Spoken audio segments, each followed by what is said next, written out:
watching Fox Local. We now know the person believed to be responsible for hanging suspicious bags of white powder on some political signs in an Ahwatukee neighborhood. Police say the suspect is also connected to another high-profile investigation in the area. And now we are getting our first look here. Overnight, the Tempe Police Department released the name of the man arrested as Jeffrey Michael Kelly. Early yesterday morning in here, Hazmat crews, they were on the scene at 44th Street in Chandler. A mysterious bag was found tied to a political sign and at other locations in Ahwatukee as well. The signs had messages that read "Dems lie, Dems kill Jews," and "Never Harris." There were no reports of any injuries. It also has not been said what the substance was or if it was in fact dangerous. We're still working on some of those details for you. We'll bring you new details as we receive it. And investigators say that 60-year-old suspect is also believed to be behind the series of shots being fired at the Democratic field office in Tempe. The office is located inside of a strip mall near Priest Drive and Southern Avenue. It was shot at 3 times. The first time was on September 16th, followed by another time on September 23rd, then the most recent earlier this month on October 6th. No one was at the office at the time of the shootings and no injuries were reported. Tempe police say in the shootings case, Jeffrey Michael Kelly was booked on 2 counts of unlawful discharge, 2 counts of shooting a non-residential structure, 3 counts of terrorism act, and 3 counts of criminal damage. Tempe police plan to provide more information at a news conference that is scheduled to take place this afternoon at about 4 p.m.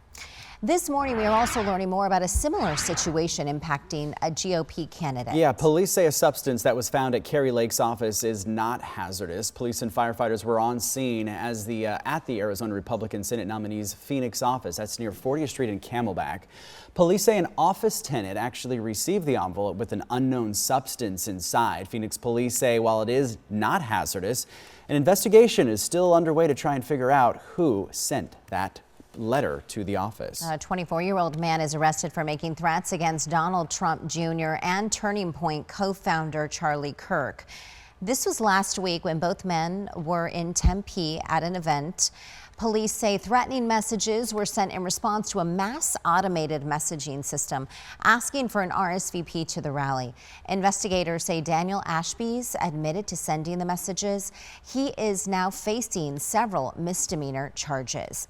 Election day, now less than 2 weeks away. And even with early voting well underway here in the state of Arizona, that's not stopping some campaign stops from slowing down. Trump's running mate, J.D. Vance, was in Arizona yesterday. The Ohio senator spoke at Tier Tactical in Peoria. He then traveled south to the Pima County Fairgrounds. It was his 4th stop in Arizona since he was named the GOP vice presidential nominee.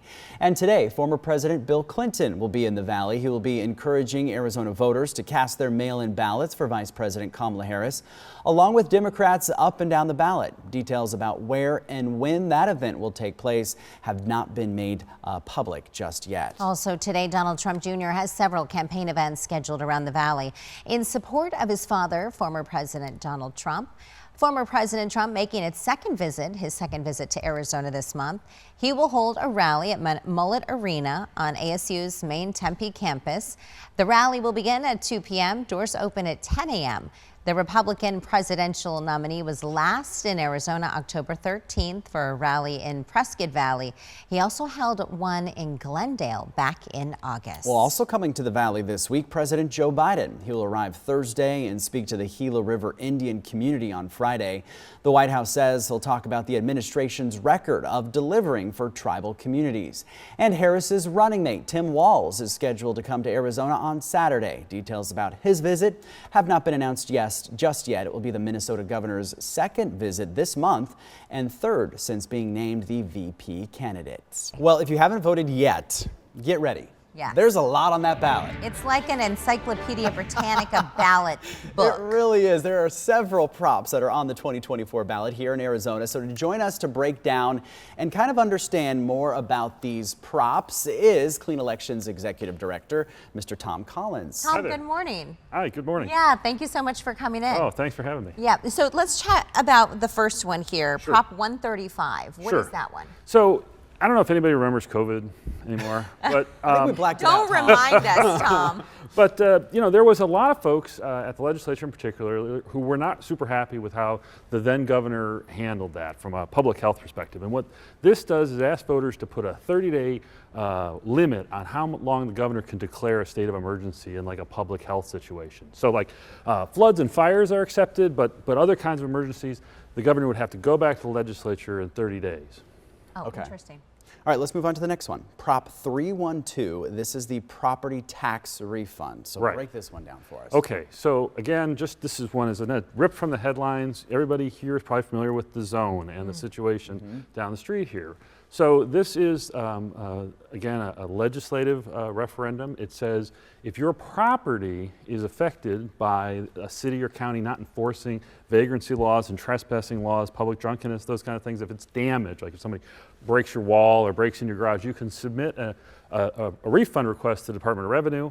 You get that money, and the money does not then go to the city or county. So there's a little penalty on the city, and then you get the benefit of, or get the money back for what should have been enforced in the view of the folks who put it together. Oh, interesting. Okay, Prop 138, which is the Tipped Workers Protection Act. Right. I actually was chatting with a small business owner yesterday, and she said she was hoping people voted no because she thinks it's going to hurt small business owners. You're right. So the Tipped Worker Protection Act is kind of an interesting thing. Yeah. It's going to put how we handle wage and hour laws for tipped workers in the state constitution, and it's going to change the tip credit employers get. Right now, employers take a $3 flat credit for tipped workers, right? Okay. This would make it 25%. So that's going to change it. And then the deal is that the employer would still have to make sure their employees meet $2 over a minimum wage over the course of the pay period. So it's a complicated thing. It's backed by the Restaurant Association, but there is opposition. You're right. So is there, when you're reading, is it difficult to understand when you're reading the copy and the ballot? Well, I think, yeah.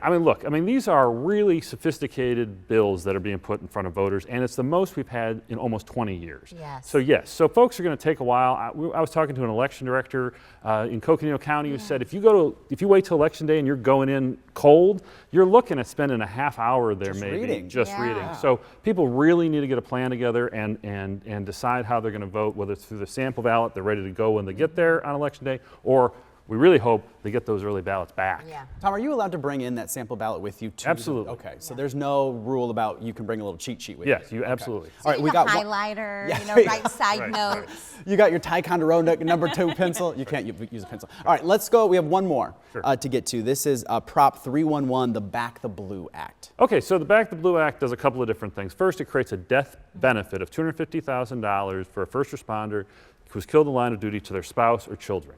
It also increases the penalties for aggravated assault on a first responder. So that's what it does. Oh, interesting. All right. Tom, thank you so much for your time. We appreciate it. Last year at the Phoenix Open, folks had some fun. And folks had a whole lot of fun, and it got a little crazy on some of those walkways. But we also had crazy storm activity. So the leadership there at the WM Phoenix Open, they are looking at things for this year's event. They're like, things are going to be a little bit different. Yeah, it's kind of pandemonium last year, so hopefully things will be a little bit better this year. So Danielle is live at the TPC Scottsdale with what they have planned for this year. Good morning, Danielle. That is a beautiful view behind you, too. Look at that. I know, it is absolutely beautiful, and we are really praying to the weather gods this year, or I should say next year, because that's when the tournament is, but please just do not have a repeat of last year, so hopefully not. But yes, you guys can see behind here, this is the world famous 16th hole, all the party happening here, so many fun times, and construction is well underway. They still have a few weeks left to put this together here, and as you guys mentioned, yes, last year was definitely a lot of impacts felt by the weather in particular, so of course they take a look at that. We have the tournament chairman here with us this morning, Matt Mooney, to talk about some of those changes. And we were talking the weather. We are really hoping, but you guys are prepared if the weather is to hit this year. We are. We feel well prepared. We're counting on 72 and sunny, just like we're used to in February. But we've spent a lot of time preparing to make sure that if we do get bad weather again, we've got the right changes, and we're ready to throw a great tournament regardless. And you guys added a new entrance. That's right. Yeah, we added a new entrance along Greenway Hayden Loop, just past the Frank Lloyd Wright intersection. So that's now our third entrance into the golf course. The main entrance still exists, and then obviously there's another entrance at Scottsdale Princess, but we're really excited about that change, particularly for Friday and Saturday, those busiest days when we just have huge crowds kind of congregate in the middle part of the day. We know that that's going to really help us keep flow in and out of the golf course. And the fans, this is what the show is for. You guys are really elevating the experience for those general admission fans. That's right. Yeah, we really try to filter our review of the tournament each year through two lenses, the fan experience and the player experience. And we've made some really impactful changes, we think, for our general admission fans this year. We've got a tremendous venue already at Taylor Morrison Fairway House along the 12th hole, the par 3. We've done a lot of earthwork out there to level that venue, expand it, and then we're relocating a lot of that earth over to the Desert Oasis, which features Little Miss Barbecue and a craft beer garden. And that'll elevate that space and allow fans to see multiple golf holes from there. And so it just gives our fans a lot more room to spread out and more amenities to be able to enjoy. And the construction, as we see, is well underway. This is something, people fly in from across the country to be able to set up this show. Yeah, that's exactly right. They started work over a month ago, and it'll continue right up until the day the tournament starts. We're 102 days out from the practice round.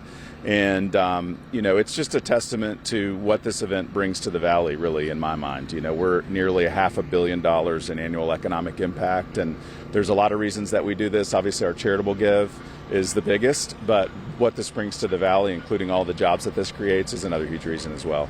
And the weather definitely threw things off last year, but this year in particular, if there is to be weather, I'm sure parking, that was a huge issue last year. You guys kind of have it dialed in to where you're more prepared this year.